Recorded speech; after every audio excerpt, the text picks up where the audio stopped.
So, good day everyone. I am Hazel Oria and now I will continue our reporting. I am the last one to report and I will share with you the kind of stress. But before that, we must define stress. So, what is stress? Stress is inevitable to life. We all experience stress, but it is all about how we manage stress.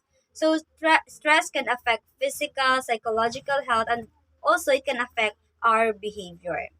So there is positive effect of stress. Sometimes we need to experience stress, but too much stress is not a good thing for us. We need stress because we are stressed. When we are stressed, we are pushing ourselves to do better.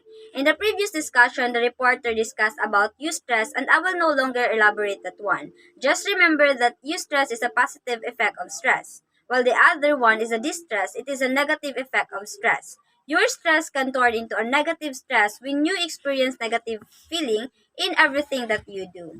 Like self-criticism, self-blame. This stress will happen when you are worried, anxious, or nahadlo ka. Take note that eustress causes much less damage than distress. When we talk about stress, there is a general stress syndrome. So there is three components: the alarm stage, the stage of resistance, and the other one. So the alarm stage is our body produce fight or the flight response. So example, your instructor gave an assignment but you don't know on how to make it. That lead to stress.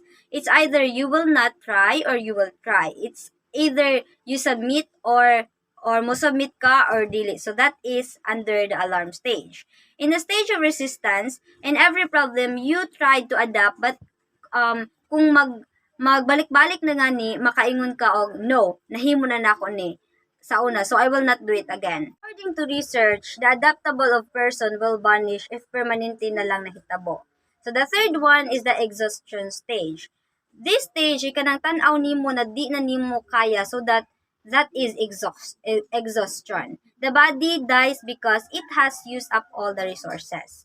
Take note that there is a stress disease. This occurs when there is an error in general stress syndrome. Do not decide when you are emotional stress. Why is it? Because it can lead to wrong decision.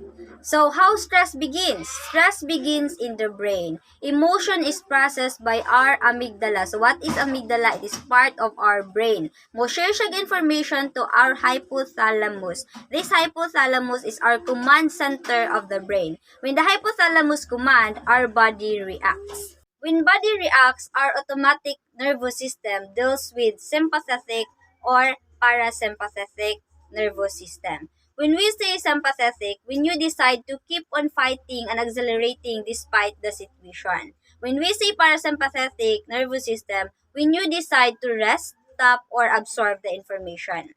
Stress begins in the brain. That's why we need to be careful on how we think, how we decide, how we interpret, and how we perceive our life. It is all about how we manage and cope up and stop to manage stress. So there are ways to counter stress. It is relaxation response, physical activity, and social support. Under the relaxation response, like if you encounter stress, like sa ako, if I encounter stress, I always go to the sea or near the ocean because I felt relaxation whenever seeing the waves. So doing self-care therapy, we must practice stop, breathe, and tell yourself that it will be fine. Second is acknowledge what you are feeling is absolutely okay. Third is find someone who listened and is accepting, like your genuine friends, parents.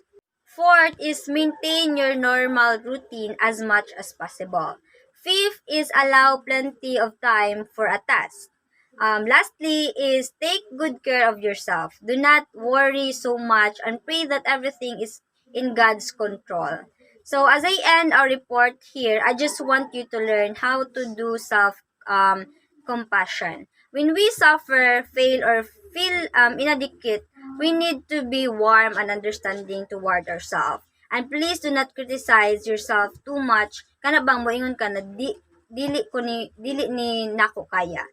You must practice self-compassion. Who knows to accept failures and do not criticize or blame themselves. That's all. Thank you.